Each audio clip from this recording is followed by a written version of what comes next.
یعنی جس دل میں حسین کی محبت بس جائے گی اس دل پر اللہ تبارک و تعالیٰ کا انعام و اکرام ہوتا رہے گا اور رحمت الہیہ کا نزول ہوتا رہے گا۔ کس طریقے سے یہ رحمت الہیہ کا نزول ہوتا ہے، کس طریقے سے یہ رحمت الہیہ ان بندوں پر جلوگر ہو جاتی ہے، اس کا ایک مشاہدہ ہمیں یوں سمجھنے کو ملتا ہے کہ جب حضرت امام علی مقام اور آپ کے رفقا اعوان و انصار کے سرحائے مبارکہ کو یزید کے دربار میں پہنچانے کے لیے کوفہ کی سرزمین سے دمشق کی طرف جب رواں دواں تھا، قافلہ رات کے وقت پر ایک مقام میں رک جاتا ہے جہاں ایک گرجا چرچ جسے کہتے ہیں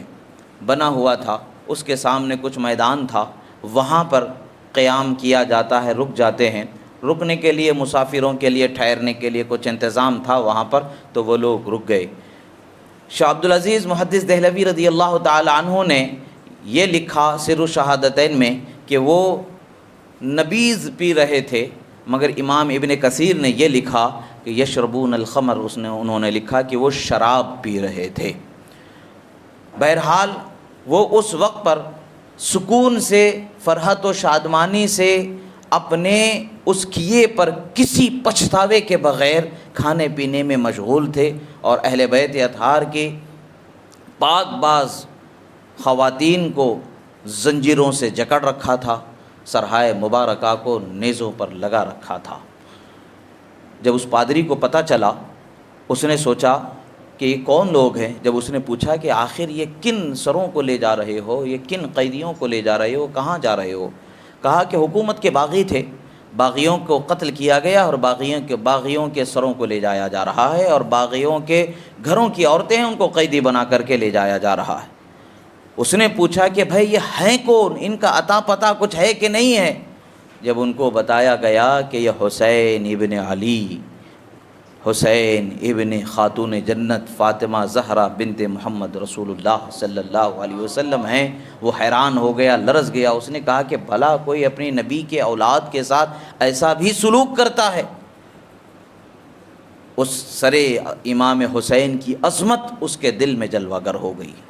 امام حسین کے سر کی محبت اس کے دل میں جلوہ گر ہو گئی۔ اس نے 10,000 دینار دے کر کے جو لشکر، جو قافلے کا سردار تھا، اس سے اس نے کہا کہ مجھے ایک رات بھر آپ لوگ رکو گے، صبح سفر کرو گے، مجھے ایک رات اس سر کو ادب و احترام کے ساتھ اپنے ایک خاص حجرے میں رکھنے کا موقع دے دینا، اور یہ خواتین جو ہیں، یہ عورتیں جو ہیں جن کو تم زنجیروں سے جکڑ رکھے ہو، انہیں رات میں مہمان بنانا چاہتا ہوں، ان کے ساتھ میں رہنے کے لیے بہتر ٹھکانہ دینا چاہتا ہوں، ایک کمرہ انہیں دینا چاہتا ہوں، کچھ کھلانا پلانا چاہتا ہوں۔ مجھے اس کام کے کرنے کی مہلت دینے کے لیے تمہیں 10,000 دینار یعنی سونے کے سکے 10,000 اس زمانے کے دیے گئے۔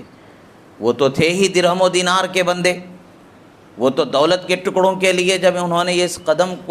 اس کام کو اپنے گلے سے لگایا، اور انہوں نے شہزادہ رسول حضرت امام حسین اور آپ کے اعوان و انصار اور رفقا کے ساتھ ایسی بدسلوکی کی کہ جس کی مثال دنیا میں ملنا مشکل، تو ان لوگوں کو کیا ہوگا کہ وہ تو دولت ہی کے طلبگار ہیں، دولت ہی کے لیے تو انہوں نے یہ سب کچھ کیا تھا۔ انہوں نے کہا کہ ہمیں یہ دولت کافی ہے، تم دے دو، ہم انہیں تمہیں رکھنے کے لیے دے دیں گے۔ وہ لے جاتا ہے، ایک صاف ستھرے کمرے میں امام حسین کے سر مبارک کو رکھتا ہے، اور دوسرے کمرے میں تمام شہداء رفقا کے سر کو رکھتا ہے، اور ایک کمرہ خواتین کے لیے خاص کر بنا کر کے صاف ستھرا کر کے دے دیتا ہے کہ وہ آرام کریں، چین سے اس میں رات گزاریں، بسر کریں۔ رات میں اس نے اس سر مبارک کو دیکھا کہ بال کو کنگھی کر کے سنوارا، اور جو کچھ خون بالوں میں لگ گیا تھا اس کو نکالا، کافور اور عطر سے بسایا، اور بیٹھ کر کے حیرت سے دیکھتا رہ گیا۔ ارے کیوں نہ دیکھے، وہ چہرہ کس چہرے کے مشابہت رکھنے والا چہرہ، وہ چہرہ تو وہ چہرہ ہے جسے رحمت للعالمین کے چہرے کی مشابہت رکھنے کا شرف حاصل ہے، رسول اللہ صلی اللہ تعالی علیہ وسلم کے روئے زیبا کی مشابہت رکھنے کا شرف حاصل ہے۔ رسول اللہ صلی اللہ تعالی علیہ وسلم کا وہ چہرہ ہے کائنات جن کے عظمت پر 1000 دفعہ قربان ہو جائے تب بھی اس چہرے کی عظمت کا اور اس چہرے کی بلندی کا اور چہرے کا جو وصف اللہ نے عطا فرمایا ہے اس کا حق ادا نہ ہوگا، بیان کرنا ممکن نہ ہوگا۔ جب حضرت امام حسین کے چہرے کو وہ دیکھتا رہا، تکتا رہا، تکتا رہا تو رحمت الہیہ اس کی طرف بڑھنے لگی، اس کے دل میں اللہ تعالیٰ نے ہدایت قبول کرنے کا نور جاری فرما دیا، آنکھ سے پردوں کو ہٹا دیا گیا، حجاب کو اٹھا دیا گیا، اس نے دیکھا کہ آسمان سے مسلسل ایک نور اس سر مبارک پر برستا جا رہا ہے، برسایا جا رہا ہے، برسایا جا رہا ہے۔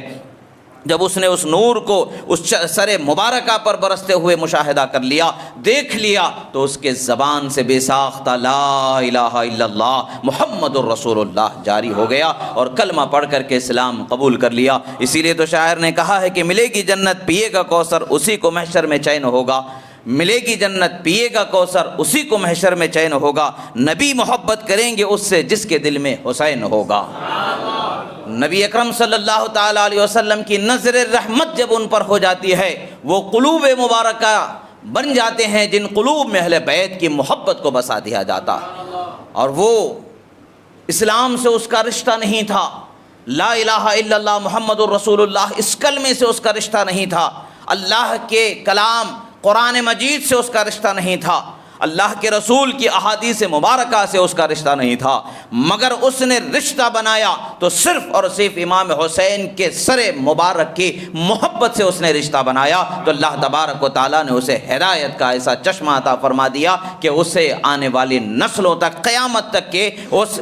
اس عظمت کو سلام کرتے ہوئے عاشقان امام حسین یاد کرتے رہیں گے کہ ایک وہ شخص تھا جو کافر تھا، مگر امام حسین سے محبت کرنے کے بدلے میں اللہ تبارک و تعالیٰ نے اسے ایمان عطا فرما دیا تھا، وہ اہل ایمان بنا دیا گیا، جنت میں داخل کیا جائے گا، اور بے شک قیامت میں کیسا نوازا جائے گا، کس قدر اسے نوازیں گے۔ اور ہم تو یہ کہتے ہیں کہ ہر ماں جب اس کے لخت جگر کے ساتھ اس کے بیٹے کے ساتھ کوئی اچھا سلوک کرتا ہے تو وہ تو ان کے اس اچھے سلوک کے لیے سر سے پیر تک کے اس کا بدلہ چکانے کے لیے تیار رہتی ہے، اس کے لیے احسان کرنے کے لیے تیار رہتی ہے۔ ایک دنیا کی عام سی ماں کی جب یہ حالت ہے تو پھر وہ کون ہے ماں جس کو رسول اللہ نے سیدۃ نساء العالمین فی الجنہ کے خطاب عطا فرمایا ہے، اور وہ عظیم ہستی ہیں جب قیامت کے دن اپنی چادر کو پھیلا کر کے رب تعالیٰ کی بارگاہ میں عرض کریں گی کہ پروردگار اس نے میرے بیٹے کے ساتھ اس نے سلوک کیا ہے،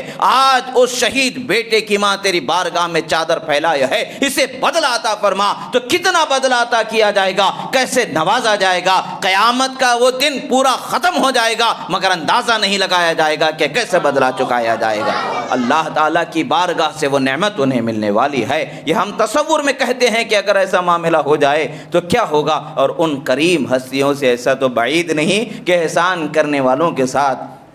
وہ وفا نہ کریں، بلکہ رسول اللہ صلی اللہ تعالیٰ علیہ وسلم نے فرمایا کہ میری اہل بیت کے ساتھ بھلائی کرو، اگر میری اہل بیت تمہارے اس بھلائی کا بدلہ نہ دے سکیں تو خیر ہو جائے، کوئی مسئلہ نہیں، کوئی پریشانی کی بات نہیں، قیامت کے دن ہر بھلائی کا تمہارے میں بدلہ چکانے والا ہوں، میں تمہیں ان نعمتوں سے سرفرازی دلانے والا ہوں۔ تو ادھر تو خاتون جنت دلانے والی ہیں، ادھر حیدر کرار دلانے والے ہیں، حضرت سبت مصطفیٰ امام حسن مجتبیٰ دلانے والے ہیں، خود شہید کربلا دلانے والے ہیں۔ کیسی کیسی نعمتیں اس بندے کو ملیں گی، کیسی کیسی عظمتیں اس بندے کو ملیں گی، اس کا ہم اندازہ ہی نہیں لگا سکتے۔